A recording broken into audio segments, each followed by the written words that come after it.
General, if there's one thing that we have done exceptionally well during your responses and during the course of your testimony is that you have been making a concession to knowing all the people that are perceived to be rogue and who are perceived to be having questionable characters. I think in that context, I must commend you that to say you have not been evasive. We have agreed that you know them. But as a police officer, are you not aware that you are easily accessible by people who have questionable characters? Is that not a concern to you? Chair, I think if you meet a person or you come across a person who at this point in time, you don't know that this person has got questionable characters or issues that were not really evident from the onset. Like any other normal South Africans, you don't know this person, but later you become to know that this person, this name comes. This thing again, this name comes. That's when you begin to raise your eyebrows and begin to step back.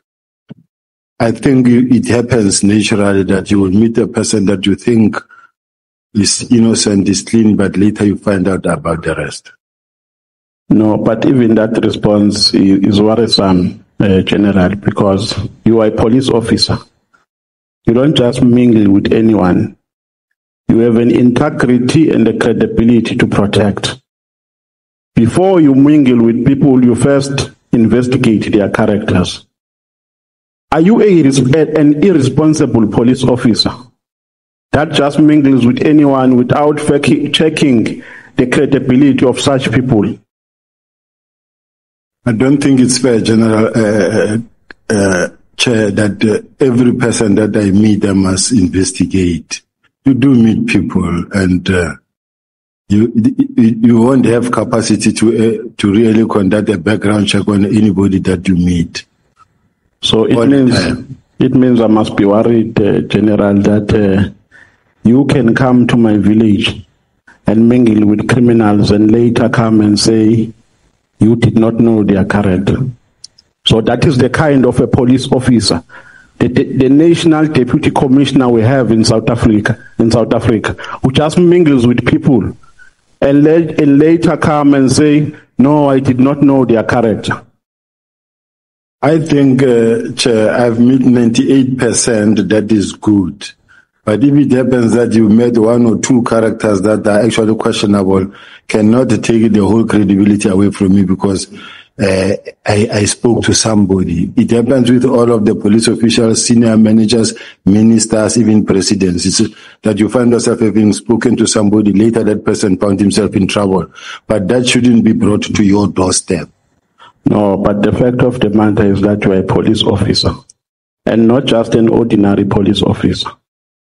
You are a general. You are the national deputy commissioner. For you to have a relationship with people who have questionable characters can never be justified. It is not correct to say I have a relationship with them as if they were my friends. They were not my friends to an extent that it can be called a relationship with criminals. It's not correct. But General, when we asked you about the relationship with Brown Mkhwanazi, I think the question was asked by Honorable Ngola. You said he was asking if we are still speaking. If you are speaking with Brown Mkhwanazi, you said we are speaking with him. And he further asked if you are speaking on police issues. You said no, we are speaking on general issues. What do you mean by general? If you remember very well, Chair, I said that my relationship or how I got to speak to Brown, he gave me information, valuable information that according to me was valuable to me. No, but you are contradicting yourself. Remember, you said the information that he gave to you was already in your possession. Yes. So how can something that you know be valuable when it comes for the second time? I know that I'm Sibonelo Nomvalo. If you come and tell me that something that I know, it can't be valuable. No matter how much you stretch it, the bottom line is, I say I met Brown and he gave me information that I needed, although it was confirming something that I knew, and I see nothing wrong in that regard. But how can something that you already knew be valuable? Up until I meet him, I would then here I take it from there. Let's go to Ket Matlala. Is it true that Ket Matlala paid an amount of 2 million towards the purchase of your plot in St. Joran in Pretoria? I don't know, because my plot is procured, is bought through the bank, and there's no 2 million that was paid. So it's not true? It's not true. You said Ket came to your office to discuss about a tender. Did I hear you correctly? No, you didn't hear me correctly. Where did you meet up? I said he came to the office to discuss the issue of the fact that he's been awarded a tender, and then he's got a lease agreement to do to occupy the facility, and then he was not being allowed to occupy the facility.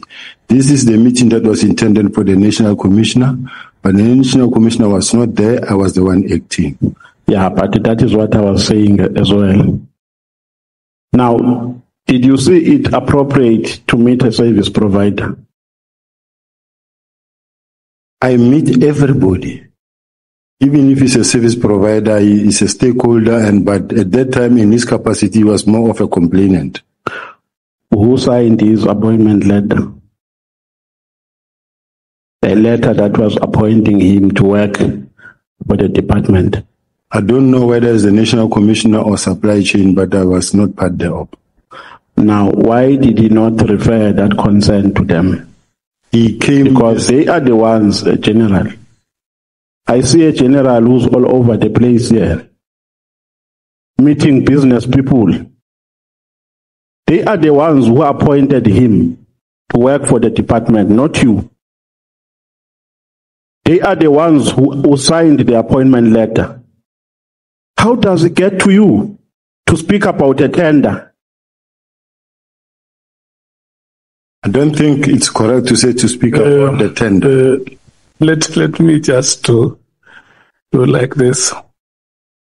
Honorable Nombalo, let's go easy on the general. When I say easy, I don't mean you must not be robust. You can be robust in any way, but I plead that we give the general a breathing space. No problem, Chair. Thank you. Point taken. You can respond, General. Repeat the question, please. I was asking, how does a service provider, how do they get access to you in the first place? To come and discuss about technicalities that they are faced with after they have been appointed. I think does it feel in your competence to attend to such issues? It doesn't feel within my competency as the head of crime detection, but when you are the National Commissioner's post, you deal with everything in the police, and I was acting as the National Commissioner. Do you know Bonana Ngwenya? Who is the former Ngwenya? Hey, we have one. You nearly collapsed, dude. Now we can turn him into a witness. Do you know Mr. Ngwenya, who's the former Deputy National Commissioner? I know her. What is your relationship with her? The mother of my child. Where does she work currently? I'm not sure. Did she ever work for a company of Vusmuzuket Matlala? Not at all. She has never worked for it. Not at all. Okay. Let's go to the disbandment of the EKTT. You know where my concern is? Just hold it, the Honorable Number. General, you say the person is in question is the mother of your child, and you don't know where she works. Yes. Okay. She's the one who was actually at some point who lost her job. So I don't know where she's working. Oh, okay. She doesn't live with me. Okay. But you okay, no, it's fine. Let me leave it there. Can I proceed, Chair? Yes, you can proceed. Now, you know where my major problem is, General, with regards to your involvement in the disbandment of the political killings task team, is that you were never involved in its operations. Correct. Neither did it send any report to you. Correct. You have already said that the PKTT was doing a sterling job. During its operation before the disbandment. I said they were doing a good job, but it could be better than what they're doing. So they were doing a good job. But it could be better than what they're doing. You further said that the reason why they were disbanded is because the budget was not enough. You even cited remarks that were made by the treasurer, by the CFO, I mean. Correct? No, I don't remember saying they were disbanded because the budget was not. No, I'm saying part of the reasons why they were disbanded. Yes. It's because there was no money that could sustain them. Yes. But that is not in accordance with the letter of the minister. Well, I cannot question that, but that is not what the minister said. I didn't dictate nor contribute to what the minister wrote. No, but General USibiya, the minister wrote a letter disbanding the task team. You came before this committee and justified his actions.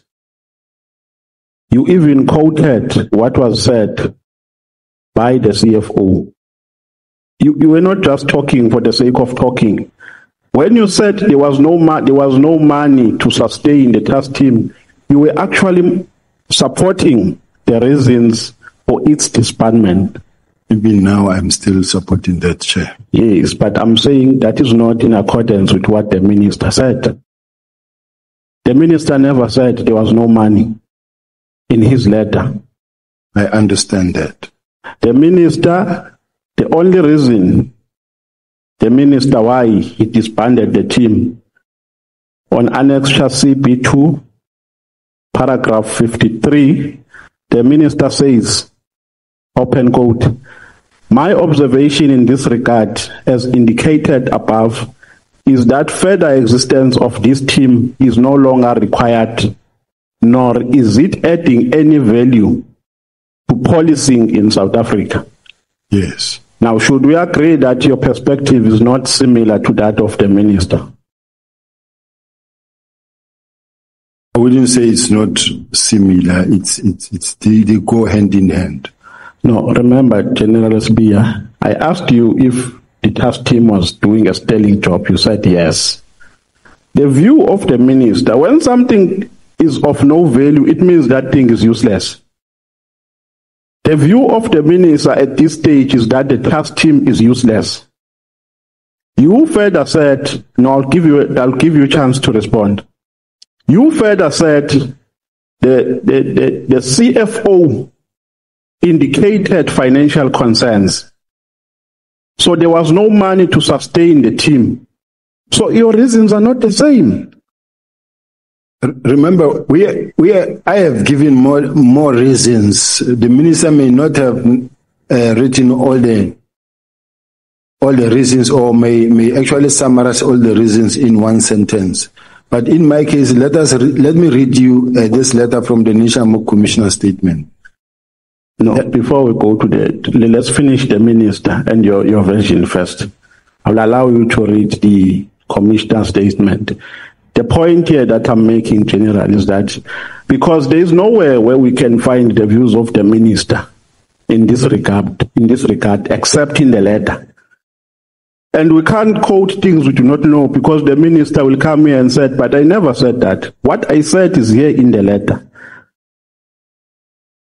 Your reasons are not similar to that of the minister. Why is it so difficult to accept that?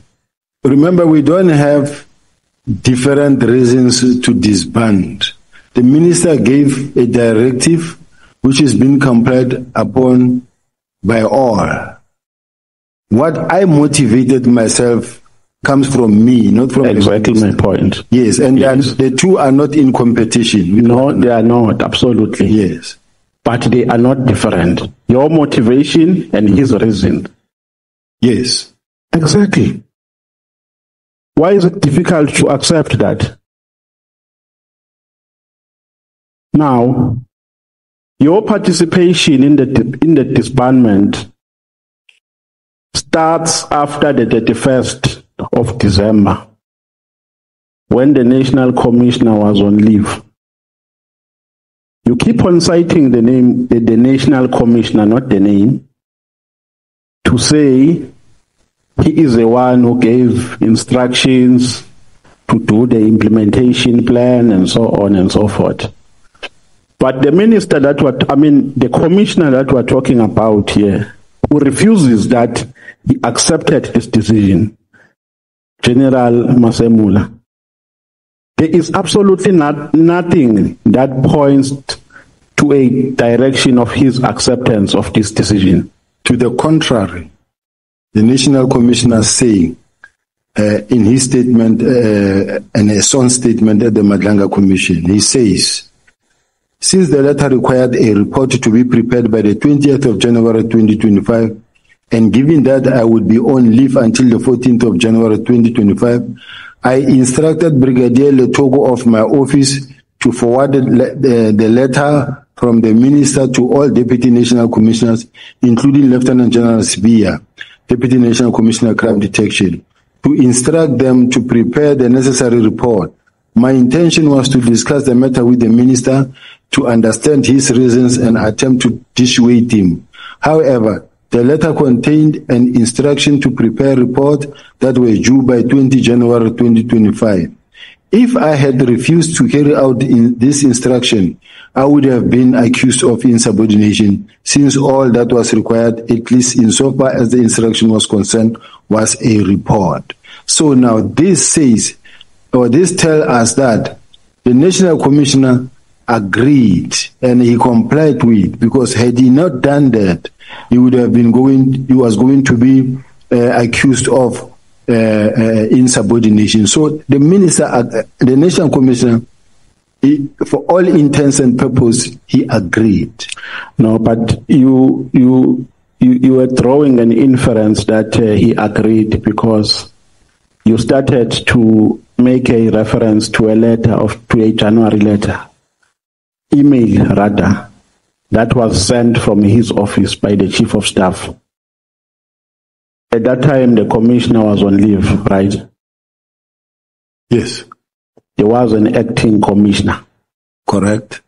So by the time the National Commissioner came, processes of disbanding, leave the implementation apart, because that is another phase. Disbanding is a phase on its own. You can't use what happened on phase 2 to clarify what happened on phase 1. Are you aware of a process that unfolded during the disbandment of the PKK before we go to January? Yes, I'm aware. How was it disbanded? The process that was followed that I know of is the letter that was received from the minister on the 31st of December that was sent to the office of the National Commissioner, and the National Commissioner further forwarding that same letter to my office with a directive that I must communicate same to the team.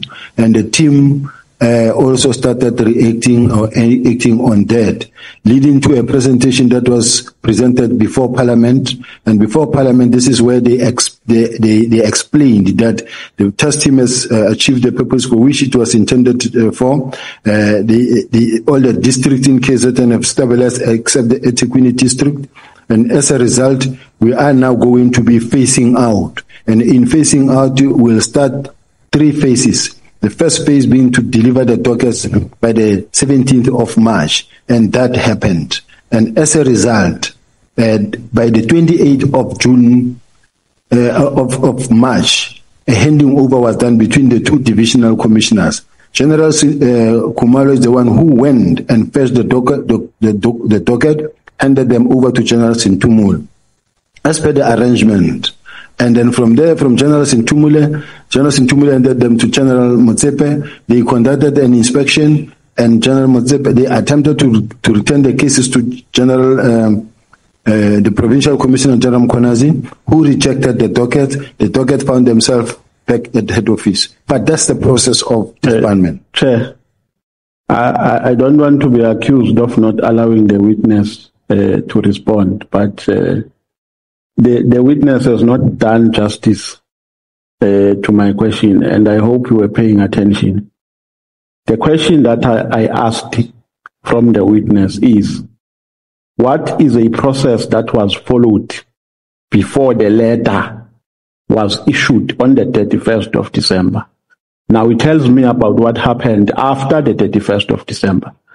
I'm talking about processes that unfolded before the minister took a decision to disband the team.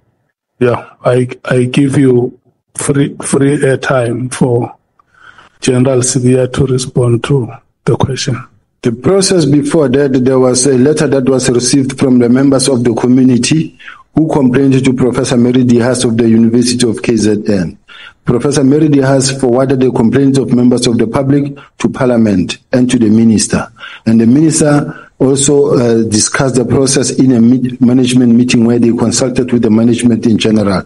It is in this meeting where General Masemola actually intimated that the task team, this was just a task team. It was not meant to be a permanent unit, to an extent that it was meant to evolve into a unit. As a result, it is not in the structure of the police, and yes, it can be done. So the National Commissioner was consulted, and all other senior managers, and he never actually showed he never showed to be against the disbandment, and as a result, the process started. Okay, so General, we are saying here on record under oath that before the decision was taken, because the National Commissioner said the decision was taken while he was on leave in December, and he came back in January. So you are saying here under oath, the National Commissioner was consulted prior to the disbandment of the team. Is that what you are saying? I'm saying that, Chair. Is what I'm repeating here on record under oath, that there was a meeting that was held on the 27th of November where consultations were made with all stakeholders or all relevant in the presence of the National Commissioner, and the National Commissioner did say that this is just a task team, it was not a permanent structure, and it was meant to evolve into a unit, and it can be done. And starting from then, that's how everything unfolded. Was Khumalo, who was a project manager? Before you got the honorable member, because the general mentions the name of Miss Dihas as part of the response. What do you say about Miss Dihas? Professor Mary has wrote a letter to Parliament. I want to get to the correspondence, Chair, and it's very much important that we don't leave it out because it is what happened.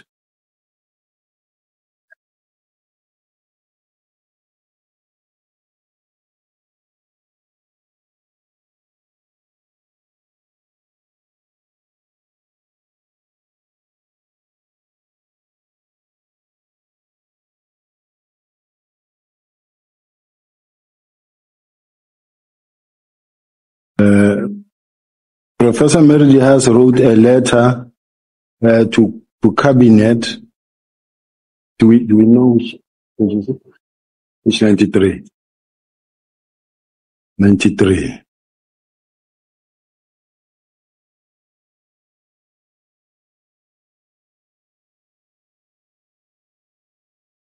Now, Chair, I've got a trailing email between the offices of Ms. Mtembu of SAPS, sent to Major General Sebola, and then leading to, now when you go to page 96 of the bundle. Chair, will you allow me to read the statement from the members of the complaints that were sent to Professor Mary Diaz?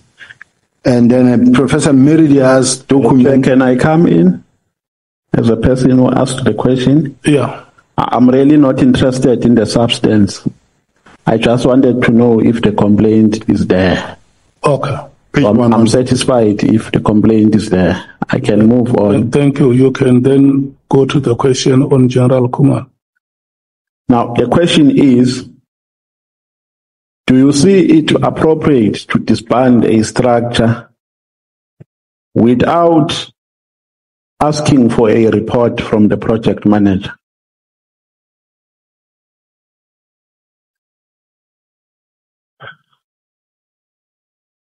General? No, I'm not stuck. I'm just saying, the question is, do you see it appropriate without requesting for a report from the... No, I can repeat for you, General. No, I hear what you say. The answer is very simple.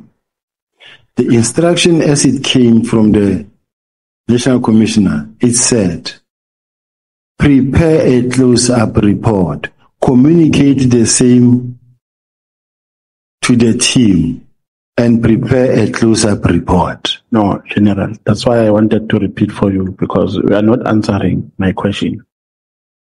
Prepare for a close-out report is in a letter that disbands the task team. I am talking about a process that was supposed to unfold before the disbandment was effected. Do you see it appropriate to disband a structure without getting a report before you disband from a person who was tasked to be a project manager? Chair, please protect me here, because I'm going to answer the same question. The instruction from the National Commissioner says, DNC, as directed, you are requested to communicate the same to the team and to prepare a close-up report by the 14th of January. And for the minister to get this on the 20th. Now, the close-up report is exactly what the honorable member is talking about, because the close-up report, the only people who can prepare a close-up report is General Khumalo. Even when you go to the meeting on the 6th of March, where General Khumalo presented before the minister, and when you look at the very last sentence, paragraph in the action plan that is actually produced by him, it says prepare the close-up report by the 31st of March. General Khumalo, who is the project manager? Chair? Yeah. Can I clarify my question? Maybe you will assist me with interpreting it. You don't have to clarify. General Usibiya. Yes. If a member asks you one question 3 or 4 times, you have the same answer. You just give the same answer. Yeah. Okay.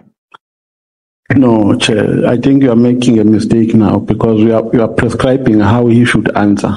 No. And I'm responding to the point that you are saying he needs protection. I am the one who needs protection here, Chair, because my question has not been responded to. That is why I'm saying, Chair, it means we are not following my questioning. The question before the general is, was the project manager consulted before the decision was taken to disband the structure? Now he says, in a letter, and the letter that he talks about is a letter that disbands the structure.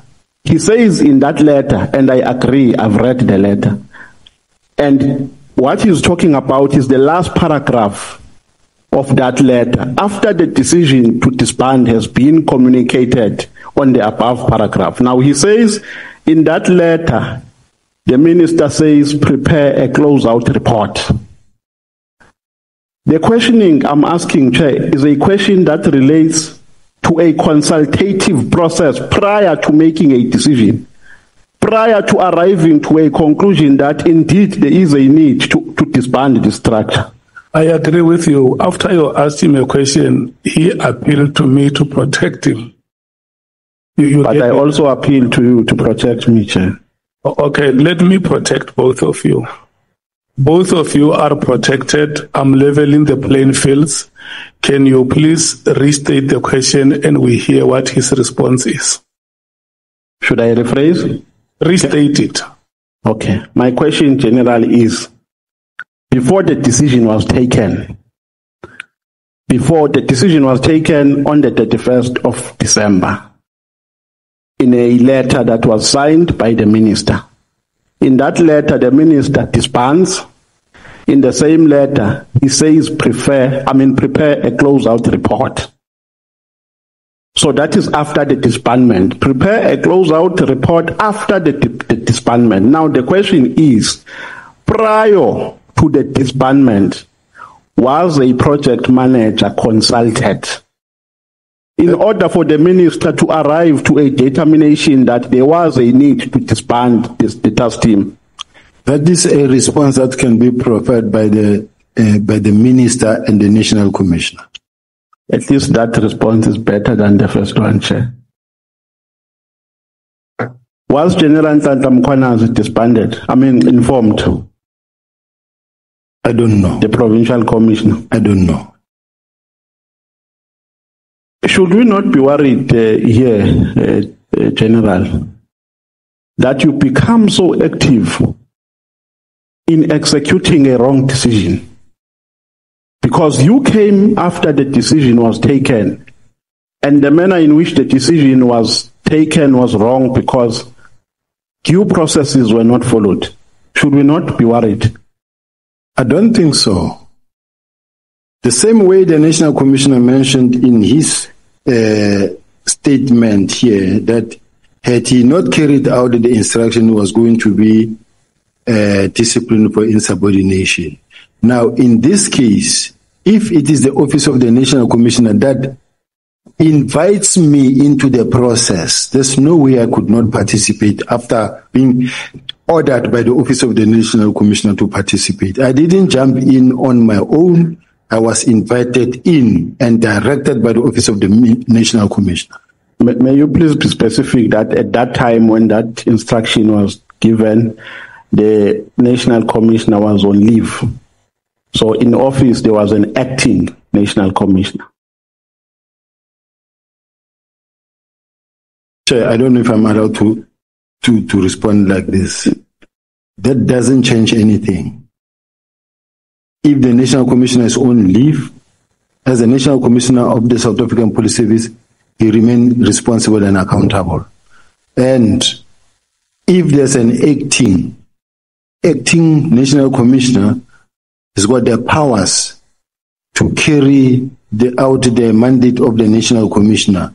But the bottom line is, there's a letter that comes from or out of the Office of the National Commissioner directing the Deputy National Commissioner to act Now, that on its own, it's a complete instruction. So according to your logic, General, it's permissible for a person to give instructions while he's on leave, while there's someone acting. It happens in their office. It happens. Then why people are acting if a person can do the work while they're at home? It happens. If you are the national commissioner and you think of something that you want happened, you will give an instruction and it will be complied with. Nobody will say no, but you are on leave. You can't tell us anything. So are you not worried, General, that there is nothing written or signed rather by the national commissioner? Because the gist of the bone of contention here centers around a question of acceptance and a question of whether the minister consulted before he took the decision. And the position of the national commissioner is that he did not accept the decision. That is why I'm saying, when you say the national commissioner, be specific that at that time the national commissioner was not in office. So if you received a letter, you did not receive it from Masemula, the current national commissioner. You received it from a person who was acting at that time. Now, are you not worried that even after the minister came back to work, you gave him a plan and he did not sign it? Can I return back to the page that I just read, Chair, where the National Commissioner says, I instructed Brigadier Letoko of my office to forward the letter from the minister to all deputy national commissioners. This comes now from the National Commissioner. So the fact that he's on leave force away. Which letter is that? May you please refer me to a letter? Which annex person? Now it's Madlanga Commission statement on Masemula, page 34. I don't have a Madlanga document. Maybe the evidence leader can assist. But the National Commissioner does accede. He says, I instructed Brigadier Letoko of my office to forward the letters from the minister to all deputy national commissioners, including Lieutenant General USibiya Crime Detection, to instruct them to prepare the necessary reports. My intention was to discuss the matter with the minister to understand his reasons and attempt to dissuade him. However, the letter contained an instruction to prepare a report that were due by 20th January. If I had refused to carry out instructions, I would have been accused of insubordination. So, in other words, the National Commissioner agreed, because he says if he had refused, he was going to be accused of insubordination. Yeah, unfortunately, I'm not in possession of that letter. I have an interest of putting my version of my perspective of how I understand it. Unfortunately, I did not make any preparation for such because it is not part of our bundles, Chairperson. Now, do you agree with General Mkhwanazi when he says the disbandment was a missed target? No. Can I give you context? Yes. He says, in his understanding, the dockets were taken from KZN for the purposes of influencing them for matters of Gauteng. When they arrived in Gauteng, the people who wanted to influence them realized that these are dockets that are only related to matters of KZN, to political killings. So he says the intention to return them back to KZN was as a consequence of the fact that people who took them lost interest out of making a realization that they are not related to Gauteng matters. Do you agree with that? No, I don't agree. And I must add that the people of South Africa must begin to realize that this is someone playing with people's mind. He's playing the people of South Africa. This has got nothing to do with the people of Gauteng or KZN. Political killing testing from the onset, it is clear it is KZN related. Now, when the matter has been disbanded, it was disbanded and the process started long before than the 6th of March or when they came to Gauteng. Now, as much as he is trying very hard to bring this political killing testing and throw it into the spanner and saying that we are being disbanded because of this is far-fetched. It's not true and there's nothing like it is a missed target. He's just trying to bring this thing to look for a motive that he can connect to the criminal underworld.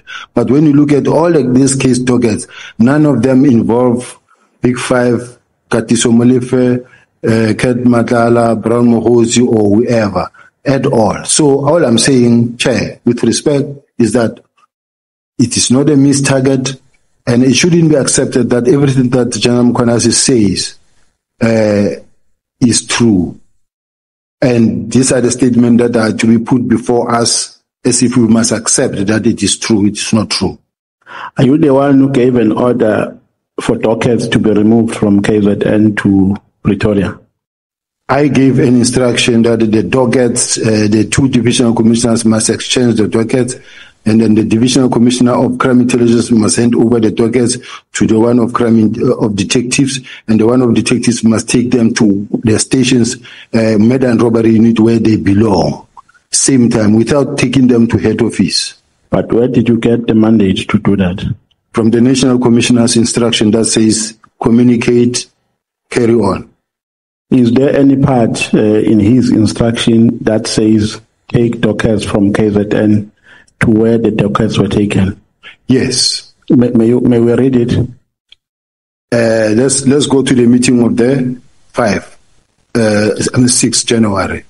Starting from the one in Parliament. Which annexure?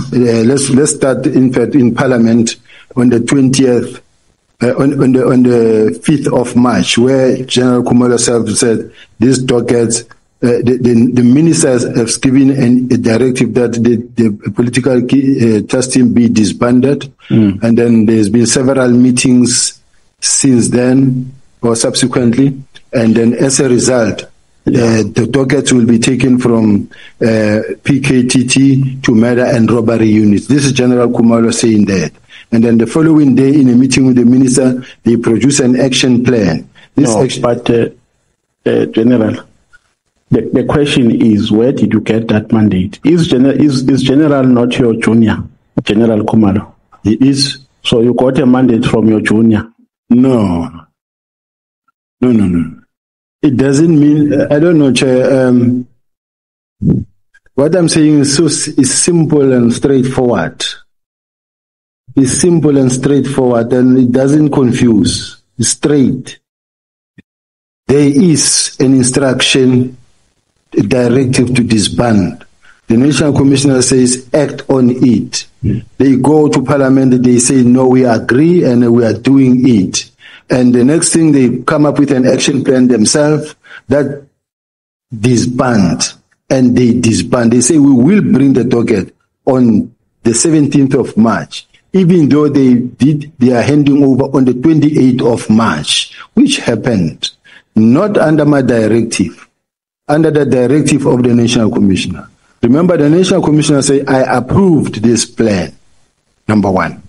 Number two, the National Commissioner said in one of his statements that I told USibiya to stop, I will do it myself, and then directed General Khumalo to do it. And he said from then onward, he told them to leave me alone and ignore my communication. And then from there, since then, his communication took precedence. So henceforth, whatever that was happening is a precedence that come as a result of the National Commissioner's instruction. In other words, everything that was happening, flowing therefrom, it was the National Commissioner's instruction. That is why they could come up with their plan that says, on this day, this is what will be happening, and this is what happened. Yeah, but you were pointing me to a letter with an instruction to take dockets. We were still perusing. Firstly, let's still start again on the document that I read that says, Minister Mkhunu Which document, General? This one is a minutes of the meeting on the 27th of 4th, meeting with the minister and the executive Annexure?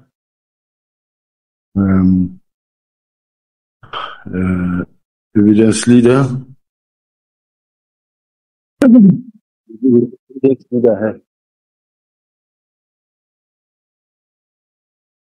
I'm told. Can I give this man? Whilst he's coming, the minister expressed his concern regarding the political killing task team. He suggested that instead of establishing separate units to focus on different types of matters, the organization should consider establishing a single integrated unit under the umbrella of murder and robbery unit. This unit will operate nationally, ensuring a more streamlined and coordinated approach to address such crimes across the country. And General Masemola responds by saying he clarified to the minister that the political killing task team is not a formal unit, but rather a task team. He explained that the primary objective of this task team was to evolve into a dedicated murder and robbery unit. As such, it does not appear on the organizational structure, given that it is temporary structure designated for a specific purpose and not a permanent operational unit. Now, we then followed by a work study officer that was approved by the National Commissioner, establishing the specialized unit such as the murder and robbery unit. Now, establishing the murder and robbery unit. So now, the murder and robbery units were established to also take care of cases like political killing task team, which was signed now on the 5th of June. And the National Commissioner's comment says,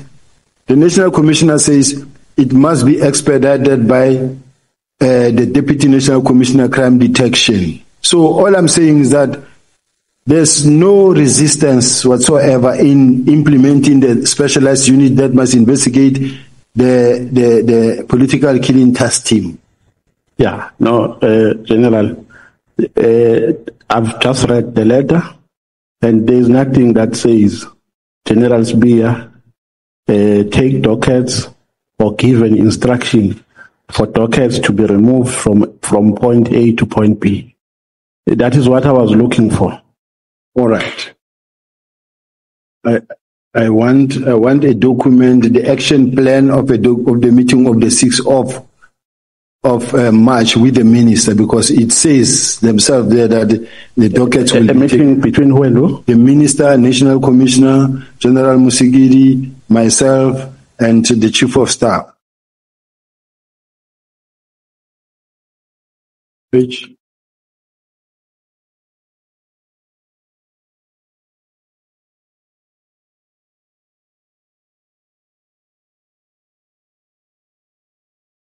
Now, when you go to page 72 to 79, 2 to 79,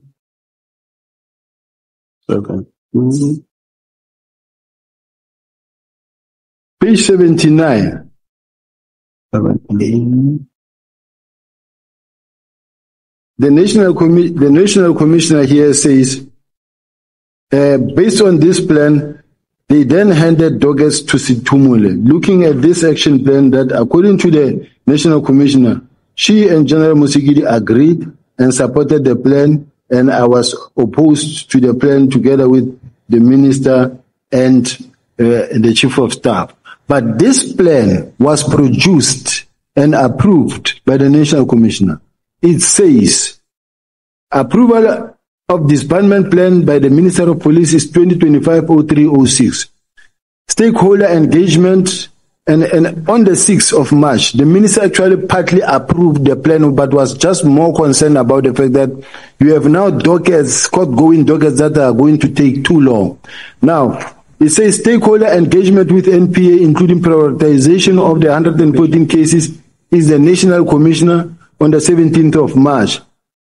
approval of the new call-up instruction and financial authority on 2025-2026, which is the National Commissioner, on the 17th of March. Retaining the case dockets under investigation to KZN and Eastern Cape Project Manager, Divisional Commissioner, Detective and Forensic Service on the 17th of March. Provide progress to the Minister, National Commissioner, Deputy National Commissioner, Crime Detection. It will be Project Manager, Divisional Commissioner and Forensic Service on the 31st of March. But to submit a final report, close-up report to the Minister, to be the Project Manager on the 31st of March. I'm willing to, even though I'm not satisfied with the response that we have given so far, but I think we can move on to another question. But before we move on, even if we don't read the entire letter, just go to a paragraph that says, if there is, that gives you an instruction to take dockets from KZN to Pretoria. I just need that only. Yeah. I don't need a context for you to conceptualize and give interpretations of what you understood out of what was written by the commissioner. If there is, unless you are saying we won't find that paragraph, that I can accept. Is there any paragraph that says General uSibiya give an order or give an instruction for dockets to be taken from KZN to Pretoria? There's no such letter. There's no such letter. Even from my side, there's no such letter. No, I think I'm satisfied. We can move. I'm satisfied. We can move to other questions. Now, the PKK, the PKTT chair, are you talking? Okay. Now, the PKTT in question, was this the only PKTT that we had across the country? Was there no any other PKTT that was in existence? Yes, it was the only PKTT. So, okay, or task team rather, let me not say, because K stands for killings, and a task team can have various responsibilities. Is that correct? Responsibilities, is that correct? There were many other task teams. There were many other task teams. And how many, during this period, how many were disbanded? There's a letter that we read, the one that disbanded all the task teams, because we are reintroducing the specialized unit. And the document specifically talks about, and we read it yesterday, that says, let's go to page 11 of 184. Page 11 of your statement or of the bundles? Of the bundle. Of the attachments, right? Of the annexures. Page 11. Page 11.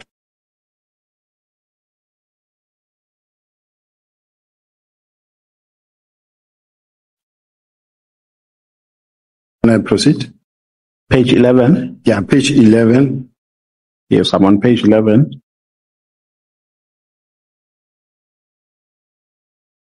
$177. No, it's not here, General. No, General. Which document are we talking about? My bundle, I don't know what you call it, Chair, but it is page 177 that talks about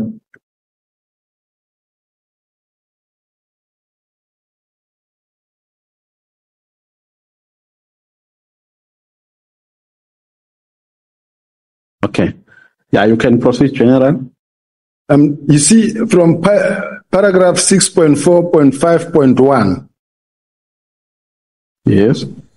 Chair, all these are task teams, and they are like 1, 2, 3, 4, 5, 6, 7, 8, 9, 10, 11, 12, 13, 14. This is 14 so far that I see. But the sentence that I want to say, task teams that are not monitored run rampant for years without determining or accounting for the gap left where the members were taken from, mostly station level. Task team found operating in provinces are as follows. Then you find your foreign vehicle task team, multiple tour task team. So now the important sentence is this. These task teams should be placed within the murder and robbery unit to capacitate direct focus on a permanent structure with the necessary command and control budget and capability instead of functioning in silos. And it mentions also including political matters team. Now, when you go to the end of this same document, it's a work study that was approved and approved by the National Commissioner. Now, go to page 202. When you go to page 202, the National Commissioner says, implementation of these units must be expedited by DNC crime detection, DIFCOM detectives, and provincial commissioners. Now, DIFCOM, DNC crime detection is me, says implement and expedite the units. And this unit, like such as murder and robbery unit, is meant to investigate political killing task team as well, including your taxi-related killings, including your serial murders, police killings, etc. Okay. The question was, were there any task teams that were disbanded simultaneously with the KZN1? That was my question. Remember, the KZN1 was disbanded on the 31st by the minister, right?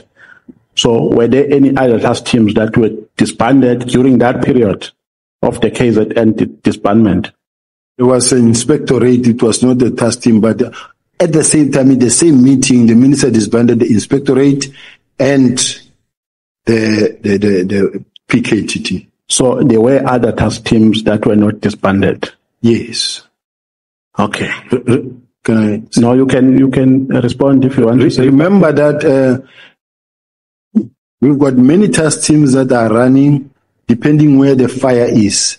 If now there is, we have deployed in Emangozi. I'm sure it's for 3 years now, where people could not even sleep in their houses. Vehicles of South Africa being stolen into Mozambique all the time.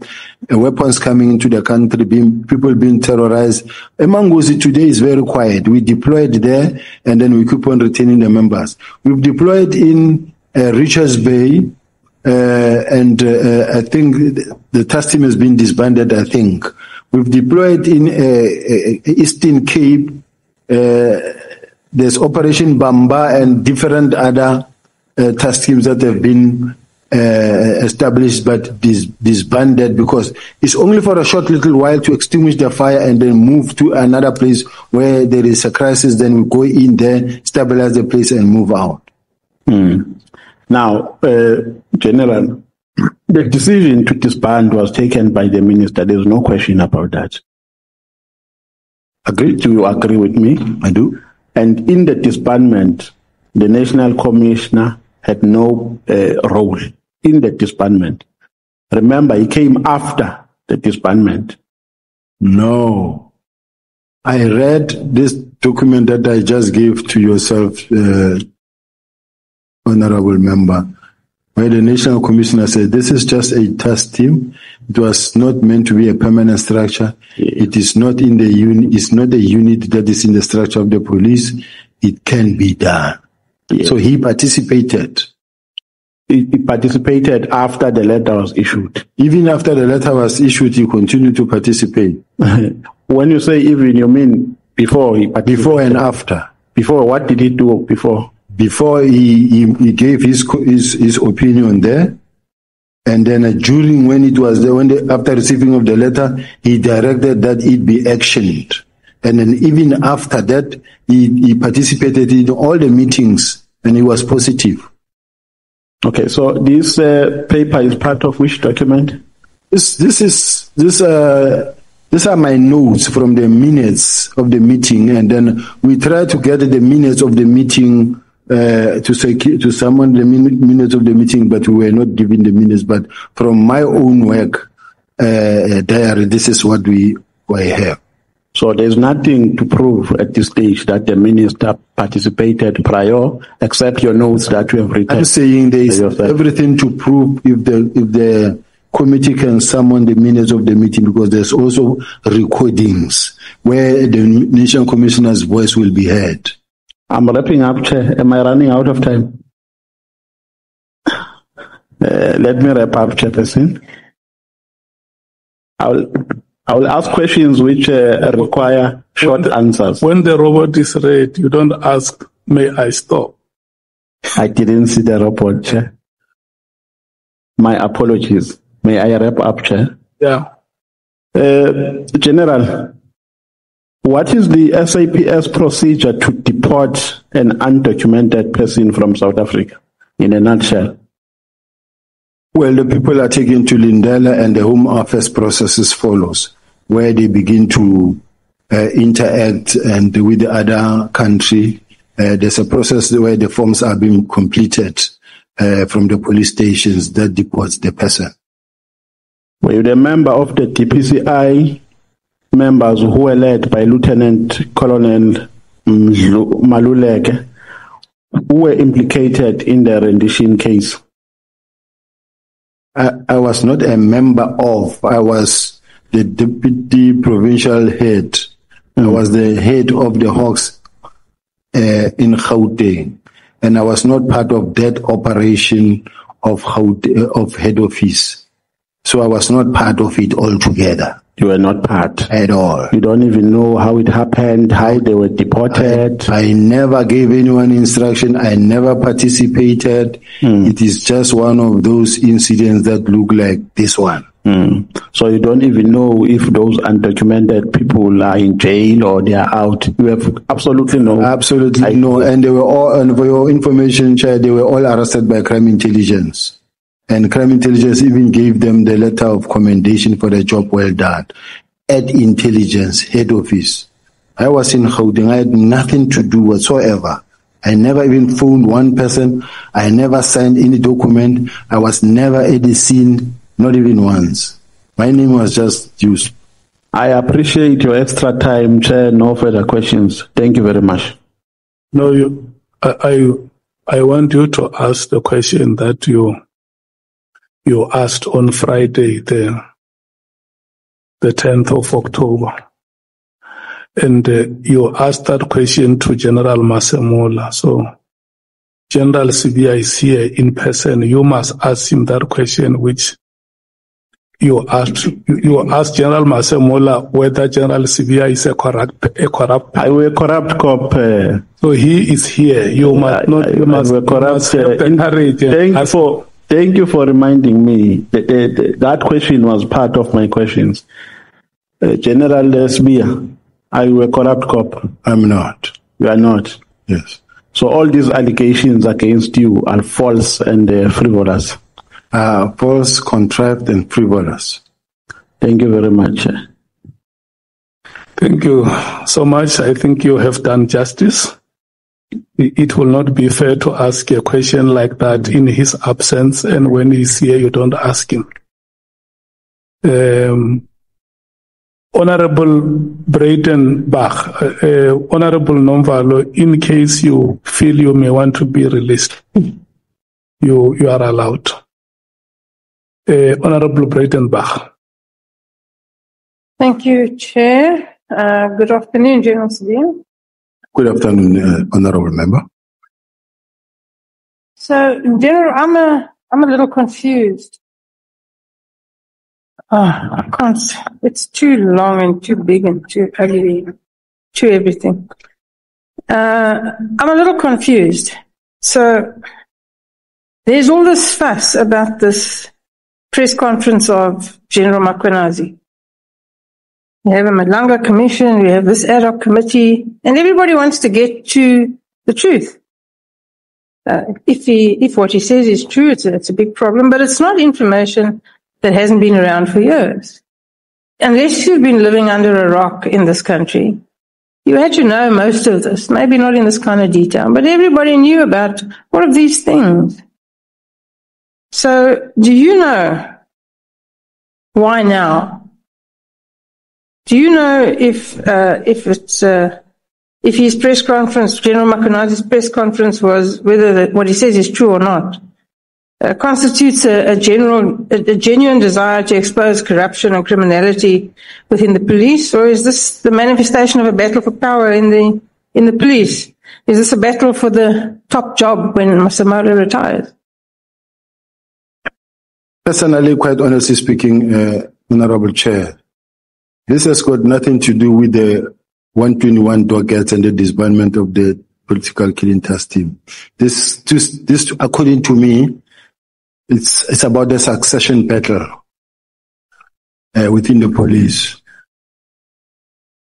And why I'm saying this is about the succession battle within the police, I know that in this case, in my case, this whole thing is actually meant to block me from. They know I had an interview where I was interviewed by one of the radio stations or TV stations and saying, General USibiya, now that the General Lebeya will be going, are you interested? Are you available? And I said, well, given that opportunity, I will go. And then from there, the media were running, saying that General USibiya has thrown his head in the gauntlet as well. He's ready. And as a result of that, you will see newspaper article that says USibiya versus Musigidi versus Mkhwanazi. And then the next thing, what happened is that General Khumalo got arrested. That angered General Mkhwanazi to an extent that he sent a message to one of his friends, colleague, that says, can I proceed there? No. He sent a message of a song of Tupac that says, I'll kill them at night when they're sleeping. Now, he was so furious. And then even General Masemola, I to an extent that I began to hear that they feel that I have something to do with that arrest. I ended up calling the National Commission and saying, NASCOM, I don't know about this arrest. Nobody knew. I didn't even expect it because this thing is something that happened within CI. The National Commissioner then said to me, no, you wouldn't have known about this arrest because it's something that happened within CI. Then later, I also got questions from the media guys that says, hey, we understand you're going to be arrested. You will get members who says, don't go to work on Monday. They say you're going to be arrested. Then I go to the National Commissioner, ask him. National Commissioner says, no, don't put me in there. You are not about to be arrested. Then we start working together. We run everywhere until the 4th of July. On the eve of the 6th, I get a call from General Mkhwanazi talking to me, asking me whether I'm coming to KZN or not. Then I said, no, I'll be coming, General. But the next thing, Sunday, this is a press conference about me. So, as far as I'm concerned, and in one of these meetings, I think General Mkhwanazi said it in this house, where he said the National Commissioner was on the doorstep of being arrested. That's why we had to do something. It's a direct admission that this was just a preemptive strike. So the people of South Africa have just been taken for a ride that, no, this is about the disbandment and the docket. Because this docket, we're not gathering dust in my office. I have demonstrated and I still have it, and this committee has got the benefit of being able to call for the dockets. They were last seen, since some of them 2018, 2019, 2020, 2023, 2024. For us to be sitting here today talking about the issue of the docket, it's a non-issue. Those dockets were dead long time ago. They are still dead now. Even if they can be called now tomorrow, you will see that they are still far. So, how much of what General Mkhwanazi told us in his press conference is fact, and how much of it is semi-fact, and how much of it is conjecture? General Mkhwanazi is playing the country, and he's playing a mind game to the country, and he's actually playing those that are prepared to listen to him. Because He knows how to play with words and what to say and the things he needs to say and how to say it in such a way that the country get moved. He will say, we are doing this thing for the country and to protect the people of South Africa. Me, I can defend myself, but the people of South Africa, who's defending them? Now he wants to play that he's defending the people of South Africa. Now he will then come and say, dockets were taken by General USibiya, they are in his office, in his archives. I don't have dockets in my office, in my archive. I don't have that. And then he makes serious allegations in such a way that if someone was to say, General Mkhwanazi, you are the provincial commissioner. The police in KZN received information to go and conduct a search and seizure at Kalagabusha Hospital, Correctional Services. And they went there and they searched. And as they searched, they found drugs. Then someone call General Mkhwanazi or a call come into the suspect that is being arrested phone, say, give them the phone. And then the suspect give the phone to General Mkhwanazi. General Mkhwanazi says, you stop right there, you stop what you're doing, that docket must be taken there. That's interference. And that's defeating. If it was done by someone else, that person would have been suspended. Just let's compare the fact that he says, when they went to arrest Katiso Molefe, a team was sent from head office to there. He did the same. But there's no crime there because as far as I'm concerned, what he does, there's no wrong. If he sent his team to go and kidnap a ballistic expert, seize the laptop, take the laptops, the files, and add ballistic expert, that is obstruction of justice, interfering. And then he comes here and he says, no. The members were doing their work and they didn't intimidate and they were even bought lunch. Why are they interfering with the investigative system? Because there's a chain of possession. The integrity needs to be preserved at all material times of the evidence that has been collected. Now, I'm sitting with a situation where if there was anybody, if today I can stand up and go and call that press conference. I also used, at some point in my life, I also wore camouflage uniform. Maybe I should also wear one, go make a conference as well and talk things. But I will be fired from the podium same time. That day, on stage, doing that, I'll be gone. But some people, because they've got a very powerful social media that they have invested in, every TikTok that you open, no police official is allowed to do what General Mkhwanazi is doing. No provincial commissioner you will see on TikTok. He's the only one that campaign on and funded on TikTok. And this wins all the South Africans. You touch Mkhwanazi, you touch us. But he's a policeman. So I'm just saying there are a lot of things that are wrong that we are supporting as a country. And we are creating a monster that no one is able to control. That is why he's able to come here in this house and threaten members of this house and say, you don't touch the members of intelligence, and because you will forcing them to respond. And once they respond, they will talk. And once they talk, many of you, I don't know what said, many of you will do what, but that is wrong. We can't allow such a situation as a country to continue. So all I'm saying is that if the purpose for which he wants crime intelligence to continue and the political testing to continue, and then the next thing, nobody can touch them because they use this political killing testing to conduct their investigations. They also controlling intelligence. They've got intelligence on everyone. Whoever wants to come closer to them, then that person gets threatened and say that we will talk. Can't be allowed. General, the political killings task team, by all accounts, was initially quite successful. In the recent past, less successful. So what is all of us about? I really don't know, Honorable Member, because we are saying we're building a capable state. Building a capable state, we're saying let the whole country be equipped, be well-resourced with technology, in such a way that they are capable and able, to an extent that they are all able to carry their own respective environments. Now, we cannot really be fighting so hard to keep and maintain a very expensive political killing task team that is meant to actually take care of a very small number or pool of excellence within KZN only.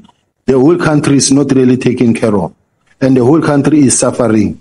Once you have one provincial commissioner fighting so hard for the political task team to continue for years, spending millions and millions and millions on a yearly basis, that shouldn't be allowed. Tell me, General, when you were reinstated into the South African Police, did you know anything about Matlala, Mkhwanazi, these people? Not at all. I found them here, these people in the police, especially Matlala. I found them working with the police very close to the generals and other police officials. I mean, it is unfortunate. He's a well-known person. In my case, I didn't know him. Only at the time when his name began to pop up. And by the time his name began to pop up, the moment you start to step back, you can see that already this man is known by all. But part of your portfolio was to also be in charge of crime intelligence, right? That's correct, Honourable Member. And surely they would have been able to fully inform you about these gentlemen. Did you not make inquiries? And if not, why not? This is one aspect that I think crime intelligence need to know. Their job is not only to gather, collect, collate, analyze, and support. They need to support the management, the leadership of the police. If, for an example, Chair, it so happens that you come across an individual who contacts you regularly, and this individual is on site. They know that they are monitoring this person. They must be able to go to the National Commissioner or to the Minister or to whoever and say, hey, Chief, we can see that this person is contacting you or you are in constant communication with this person. But do know that this person we are looking at, we are working on him. Warn me so that I can run. Now, if I don't know and I keep on interacting with this person, not knowing what this person is doing when he gets home at night, then I won't know. And tomorrow you get associated with someone that you wouldn't have under normal circumstances. So are you saying, General, that nobody warned you and you didn't ask? Nobody warned me. Even the National Commissioner and the subs, they did. I remember when we saw a letter that came from IDEC that says we want to know why and how was this man awarded a tender when he's under investigation by subs. But at the time the man was awarded a tender up to the highest level, everybody saw it. It never happened under the mattress. They saw it and it ran with everybody knowing. During the events at the college, he also had, among the many gazebos that were there, they also had their own gazebo there. And where they will do like their blood pressure, your sugar test and this and that. He was one of the service providers, normal as possible. Nobody knew about the rest. But that is a reasonable question to ask, General. Why, if he was under investigation by the police, was he allowed to parade around like that? To do business with the police, to contract with the police? How does that happen? How does the left hand not know what the right hand is doing? And what does that say about the police? Maybe it is the vetting that is lacking or something that needs to really be collected, or all such tenders needs to be vetted and checked properly to say who is this one and how did he get here.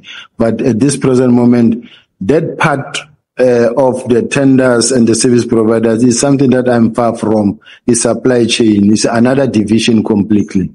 I don't even know the role players that side. So are you suggesting that that doesn't happen? That people are not properly vetted?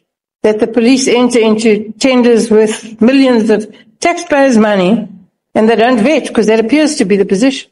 Had it happened, I don't think anybody would have been in trouble by now if it happened, because from the onset it wouldn't have happened. Rumors, I'm sure you've heard them too, about the imminent arrest of General Masemola and General Kumalo by IDEC. Is this true? Do you know if this is true?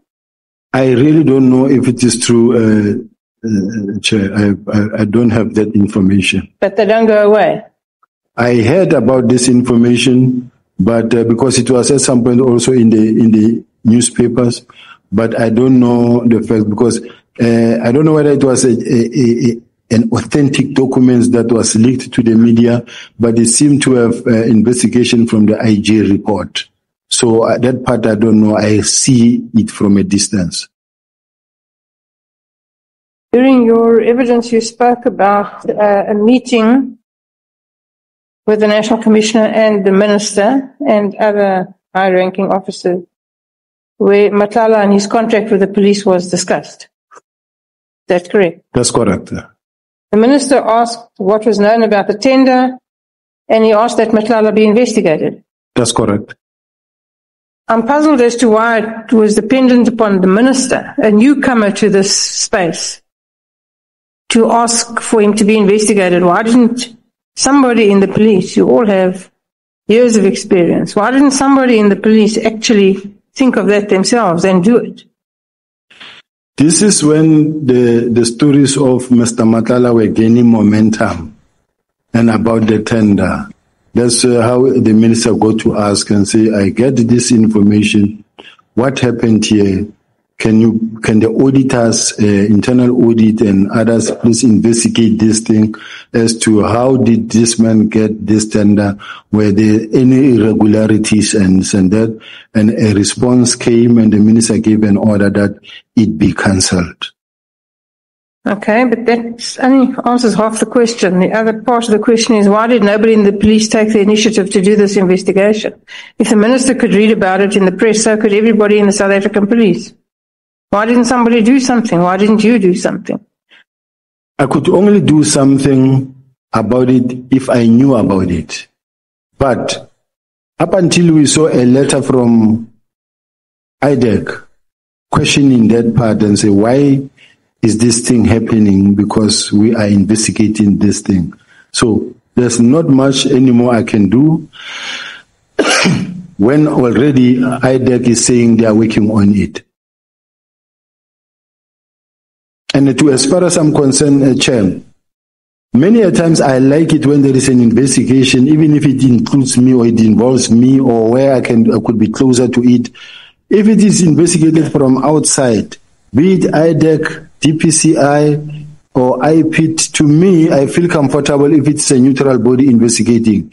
Not these things that we see in the subs now, where you find that they let very junior officials are chasing after a deputy national commissioner every day, saying that, no, we are investigating the deputy national commissioner. They've got this excitement of using very junior member to chase after a senior member. I don't know if we were to turn the tide and do the same to some senior top official members, and you set some constables and sergeants to run after him and investigate him and embarrass him. This is not right. So General, is there political interference in the police? Are there attempts to influence the direction of investigations, particularly with regards to corruption and politically connected people? Does that happen? The first part of the question I didn't hear. Is there political interference in the police? Are there attempts to influence the direction of investigations, particularly with regard to corruption and politically connected individuals? So far, I've never been interfered with from any minister or deputy minister. I don't know of any political interference. And in relation to this disbandment of the task team, I received a directive from the National Commissioner. It is between the National Commissioner and the minister to decide whether there's political interference or not. I'm not talking about the political killings task team in general. I'm talking about in general. In general, are you aware of political interference in the South African police? I don't know of any.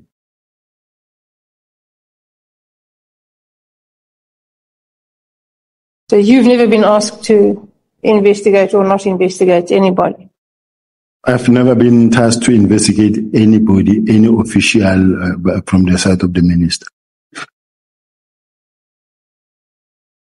In your view, is the top management of the South African police capable of running the police in the best interests of South Africans? Yes, they are capable. When I look at the statistics and in the meetings that I've said where we said as a team, when we're really working and we're working hard, there's a difference, there's hard work that has been done. It is unfortunate that you do have this other people who come in and cause division within the police. Who comes in and causes division in the police? There are people who go and whisper to the minister. Chair, what I want to say is that just after I came back, someone intelligence, they went to Minister Kele. They said, Minister, do you know that you agreed that General USibiya must come back? And you just promoted him, but you know that he's investigating you. And the minister was very angry and said, but why is USibiya doing this? Because, I didn't even object that he must come back, but I hear that he's investigating me.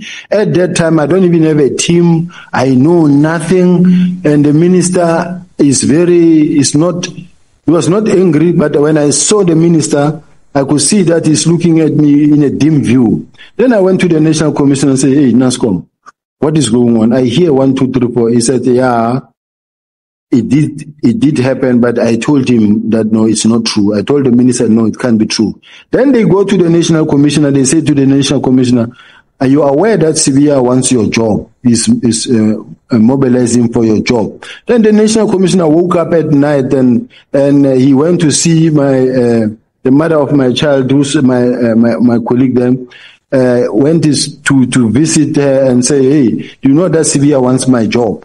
And then I had to write a long message to the National Commissioner to assure him that, National Commissioner, I've never been in uniform all my life.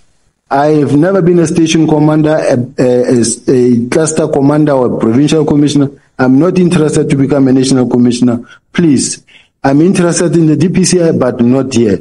And then he said, no, thank you very much. Please keep it the way you are. And the next thing, it never stopped. It went on and on and on and on, with the national commissioner thinking that I want him out. So don't you want to be the national commissioner? I don't think that is where I want to be, but if I'm approached, I would go for the opportunity. My role is that they've worked hard to try and speak to, when you look at artificial intelligence and all the negative stories are said about me, whether it's Senzo Meyiwa, what they do is they just throw my name and then it will replicate into 1,000 that talks about negative things about you. Everything that you say, it just turned into artificial intelligence.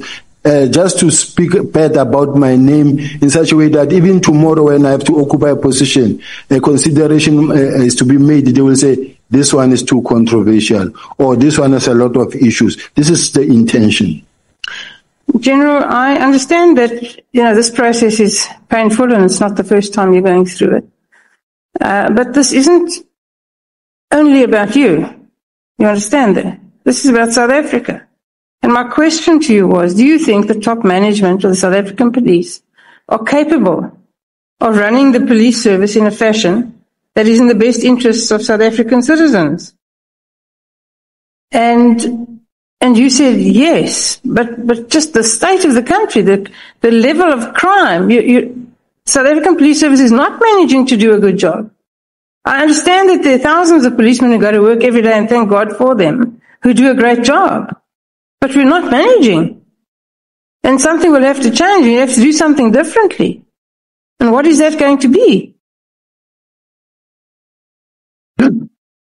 I must indicate, Chair, the National Commissioner of the South African Police Service, the current National Commissioner, is very experienced. And he knows his job. He knows what he's doing. And he knows how to deploy. And he knows how to build a team at some point. He knows how to look at the situation. Let's take, for an example, the elections. and he knows how to plan, put a proper plan together that will actually result into zero incidents throughout the country. And when you look at the statistics, they are green.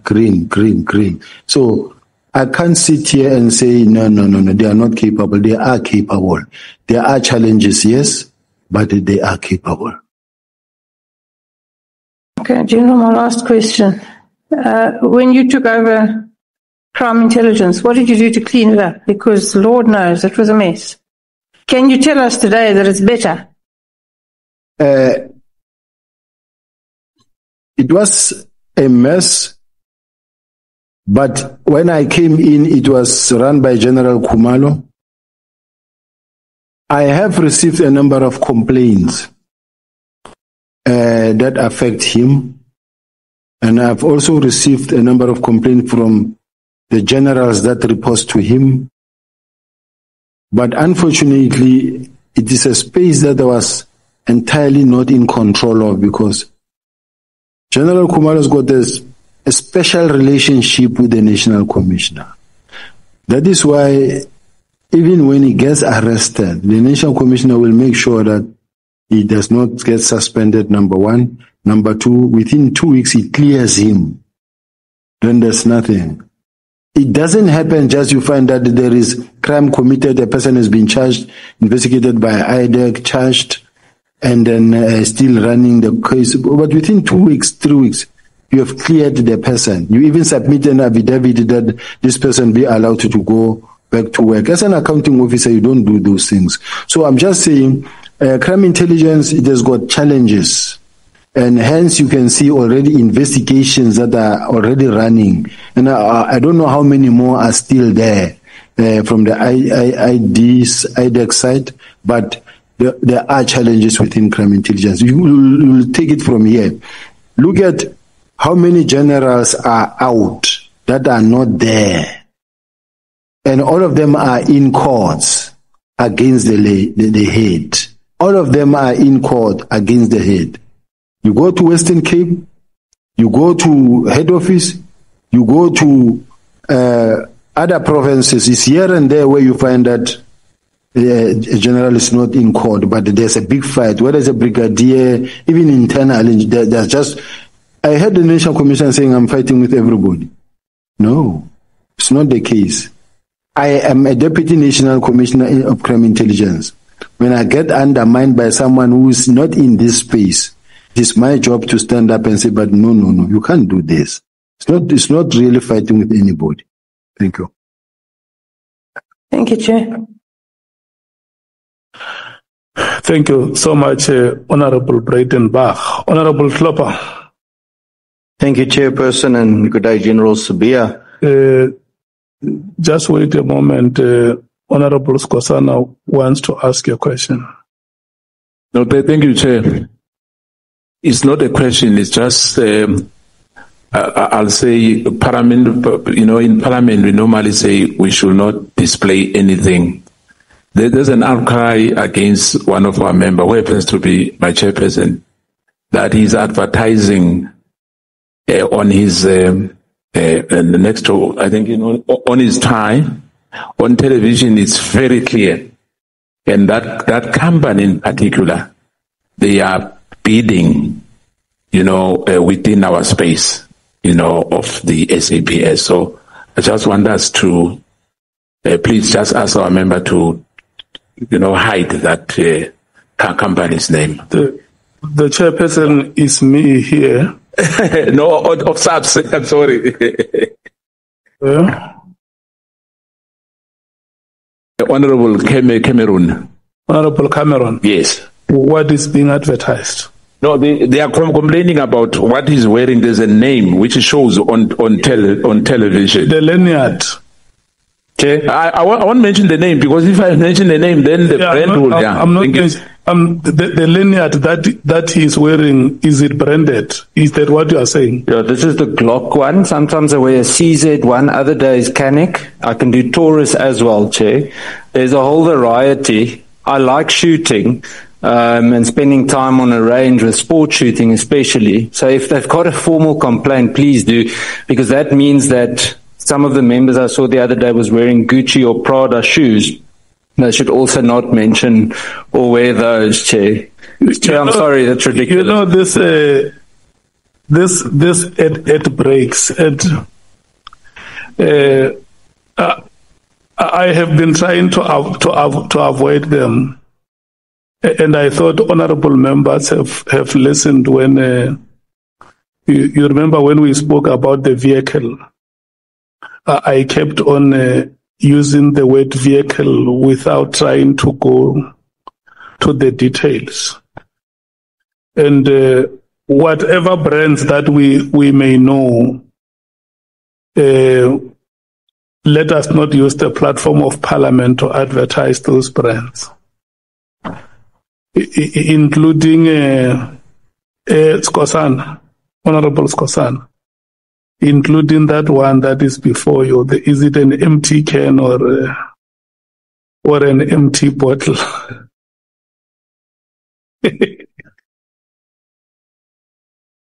Yeah. There was let me tell you, and you see, let me tell you how I like it. When we break, Chief Whip, when we break, members of this committee are the ones who come to the chair and say, let us not do this and that, because the people that we lead do not have the luxury that we have. And I think we must just keep it like that. Yeah. So if it may appear like there is a brand which is being advertised, Honorable Cameron, I don't think that you consciously came here to advertise that brand. And you can still try your best not to be seen advertising it. Thank you so much.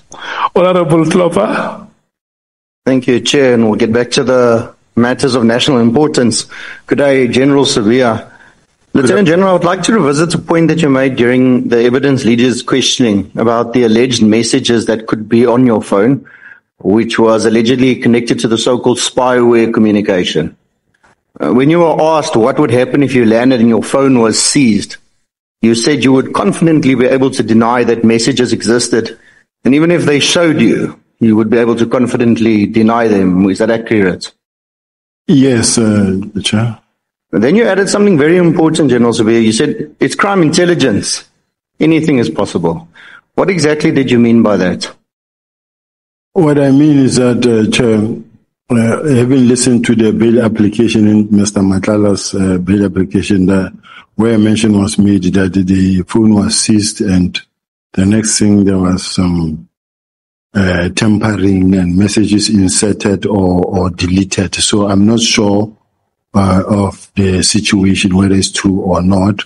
But what I can just simply say and repeat in this House, Chair, is that I don't know who Comrade or Keida Matebula is, and then it's not my language. I don't have Keidas. So there are just some of the statements that you outrightly deny, reject from the start, because it's not you. Whether they are there or not, this one I'll blatantly just reject. It's not like there's anything dangerous on that message. It's just a message that was sent. But looking at the way it is, it's just a kind of a message that you just outright reject. General, you said you made no hints at possible insertions and deletions of messages. Are you suggesting that crime intelligence could plant or manipulate data on your device? That's doable. Sorry? That's doable. It's doable. Do you really believe that the members of Crime Intelligence Division are capable of this type of conduct? Falsifying or fabricating evidence on a senior officer's phone? With what I've seen when they seized the laptop of the ballistic expert and I was told that it was tampered with, to me is evident enough. So, General, are you saying that you believe that this could be done to any civilians' devices and gadgets as well? Possible. General, if this is your belief, and they are in fact capable of this, have you reported these concerns formally to the Inspector General of Intelligence or to the National Commissioner? Have you raised these concerns with him about this?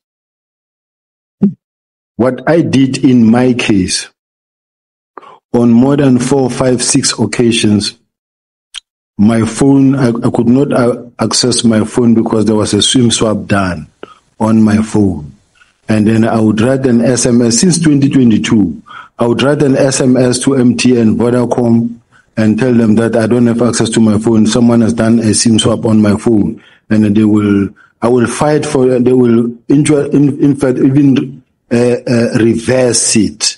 And it will take 24 hours, but it happened a couple of times, and I have attached the documentation, and so I do have it with me, where I reported even to the National Commission and to the national head, and say someone has actually took my number to date, and then you find that I will only get it somewhere on Monday. Now, when someone has done a SIM swap on your number, that number is his. Whatever they do with that number, you'll only get to know much at a later stage that there is this message that went from here or to there. But it was a genuine thing that can be investigated. I reported even to the DPCI. I reported to MTN head office. They know. They even suggested that, or recommended that, why don't you contract this? At some point, I had to migrate it from SLC to MTN because actually, they were stealing it every now and then. And then I realized that it's not safe. So I'm just saying, each time it happened, I had to report. That's what I did. So you, General USibiya, do I understand you correctly that you're saying that you think this was the crime intelligence that was doing this? Because I'm talking under the banner of your remark of crime intelligence, anything is possible. In my case, Chair, I must indicate that I've had a lot where I'm really surrounded by crime intelligence officials, men marking me, following me day to day, listening to my devices, and also following me all over. Sometimes we'll be sitting even here in a meeting in Cape Town. You will see a team from Bloemfontein coming to have a meeting with the National Commissioner. I'm the head of intelligence, but you find that they are sitting with the National Commissioner in a room and they're talking to him, and then I don't know. Or, like the National Commissioner said, General Khumalo reports to me, but the National Commissioner said to General Khumalo, investigate him. And we expect the man to report to me, yet he's investigating me. It's not a healthy situation. It's not a healthy situation, and it can't be tolerated or allowed to go on like that. Now, the man, that, even when you call him, he knows he's working with you, he's working on you, and he's putting all the resources around you. And then his man marking you, is investigating you, is giving reports about you to the National Commissioner. How can there be peace between you and the National Commissioner when your colleague, your subordinate who's supposed to report to you is also working on you? This is an undesirable state of affairs. This should not be allowed to happen. We need a clean administration where you find that once you are the boss of the police, everybody else under you will work with you and will respect you, and in such a way that you don't have cliques or certain people that you have a good relationship with against those that you don't have a relationship with. Thank you, General. I just think it's very worrisome that such a allegation, it's a serious allegation that such criminal tampering can be taking place, even to yourself as a high-ranking official as you are. But I will just be moving on. Lieutenant General, you made an interesting point just about how appointments are handled at senior levels. You mentioned being promoted in 2023, and you made specific reference to the process, saying that you don't apply and you get identified. What I do want to understand a little better is when you say you get identified, who exactly does the identifying? Is it the National Commission or the Minister, or both? Are they acting in consultation? The National Commissioner will identify, sometimes in consultation with the Minister, or you can apply to be promoted in terms of Section 45, but they do identify a person they want to employ. And many, at this level, you will never see that much where there's a position of Deputy National Commissioner advertised. You will never see a position of National Commissioner advertised. You get identified or headhunted, but you get identified. In general, you further confirm that the Minister must approve this identification. So if there's no open application process, would you agree that this could potentially create risk, even unintentionally, or favoritism? I don't know about that part because I think they also apply an objective approach in doing so. It's possible, but I don't think. Remember, these are people who's got the best interest of the organization at heart because they want. If they don't apply their mind, it affects performance of the organization as well. So you will never appoint someone because you want to shoot yourself on the foot. You will employ someone because you want someone who will be able to assist you to fight crime. Lieutenant General, you yourself, nearing the end of yesterday's proceedings, criticized a system where people who can't even investigate and some who are just drivers are suddenly in top posts. Kind of contradicts your statement that you just made now. Doesn't that suggest that the same identification system that you benefited from might also be enabling appointments based on relationships rather than merit? And if so, does this not contribute to the rot we're seeing currently amongst your own ranks at the moment? I was talking about a lieutenant colonel, not a lieutenant general. A lieutenant colonel who is not an investigating officer. I'm told that this lieutenant colonel was a driver to General Mkhwanazi. So as a result, this lieutenant colonel who was a driver today is the one who's an investigating officer and is the one who participated in going to seize the laptop of a ballistic expert. This is the same lieutenant colonel who was involved in the corruption that took place in Potter matter where the accused number one gave money to this team. General, you spoke often about the discipline in the police service, about how young officers and college recruits are taught, and how that discipline is meant to hold the institution together. Let me take you to your own account of what happened with General Mkhwanazi. You said at the time you had a telephone conversation with the Deputy Provincial Commission in KwaZulu-Natal, Mr. General Mkhwanazi, who became very angry and that he was in some way or form very combative towards you, resulting in him banning you from operating in KZN. You also reminded him that you were the senior, and you alluded that he ended the call and sent you a very long text message. You seemingly seemed to accept the ban and left the matter there. You didn't elaborate on it. Did you, in your view, that exchange between you and General Mkhwanazi, did you view it as subordination? Insubordination is an understatement. If a man is able to call you a criminal daylight in the public, or call you and say you are a baby, talking to members of the parliament and say this is a man that I can say is like a baby. I joined the police in 1989. He joined in 1993. I became a general in 2010. He became a general in 2011. I mean, I've got 37 years in what I'm doing. I don't know how his experience, but in what I've been doing, I've been good at what I'm doing, and I've run operations throughout the country, including in KZN themselves. I participated the deployment in Manguzi, Richards Bay, many other areas, Eastern Cape, everywhere. I've been in the country, throughout this country. So it cannot be that my experience can be downplayed by someone like that, because his experience is in the field of special task force and maybe running the facility at HR support, then the provincial commissioner. So I really don't want to go too deep in trying to get to a lower level of comparing myself and him and this and that and this and that. Since I started testifying, I've always avoided to name names and ridicule anyone and speak bad about somebody. So I'm trying even now to not to get to that point. Thank you. Did you take any disciplinary action against him?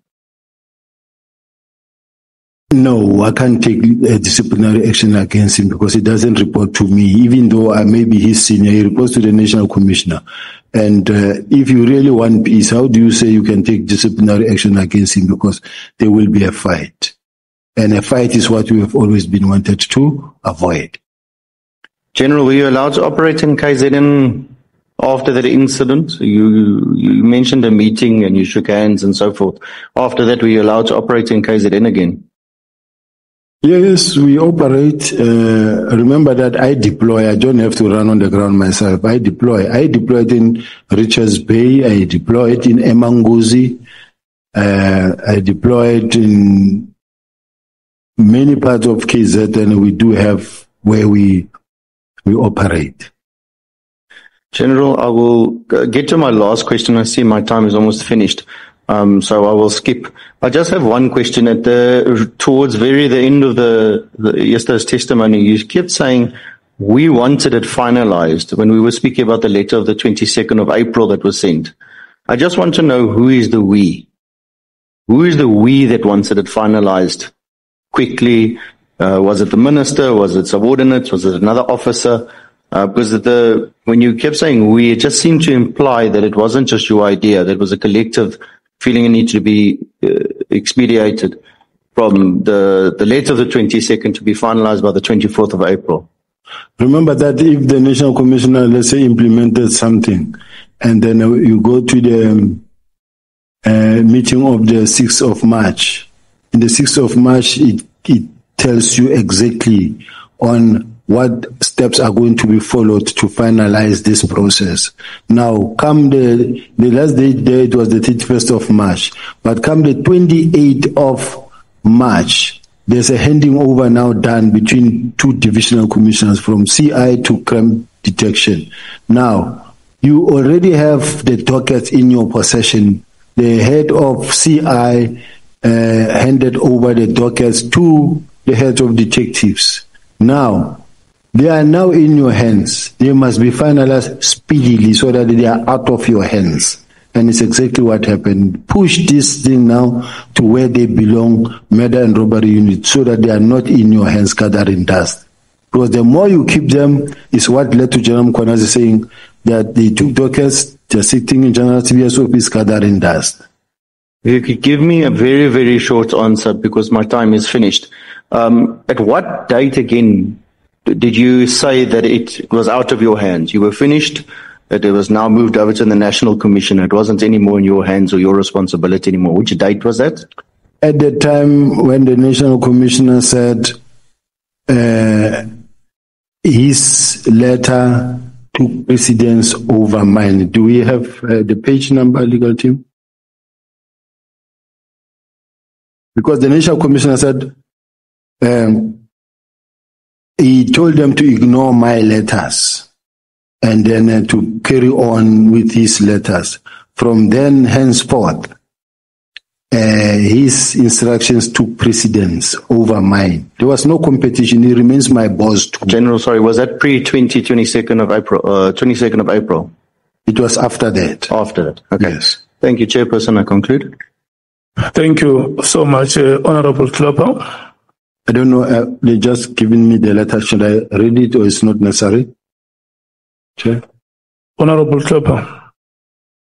You can read it. It's not a problem. Thank you, Chair. It is page 36 of the National Commissioner's affidavit, paragraph 118, that says, in line with my discussion with Lieutenant General Usibiya, I also had a discussion with Lieutenant General Khumalo.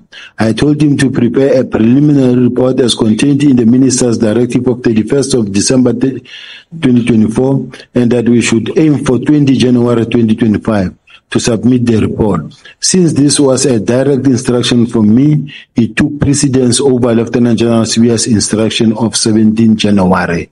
Now, this means that anything and everything flowing from this letter now takes precedence as the National Commissioner's instructions. Even when Khumalo brings the docket to Sintumulo to whoever, this letter takes precedence. Since Khumalo is already now in direct communication with the National Commissioner, whatever that he does is as a result of the National Commissioner's instruction going forward. Wait, Honorable Skosana, wait. Honorable Tlhopha, you're fine.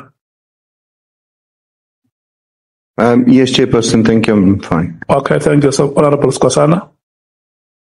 Yeah, I just wanted to ask Chair, just to make a follow-up, if the letter which is reading, is it signed as well? It is signed. It is in the National Commissioner's statement.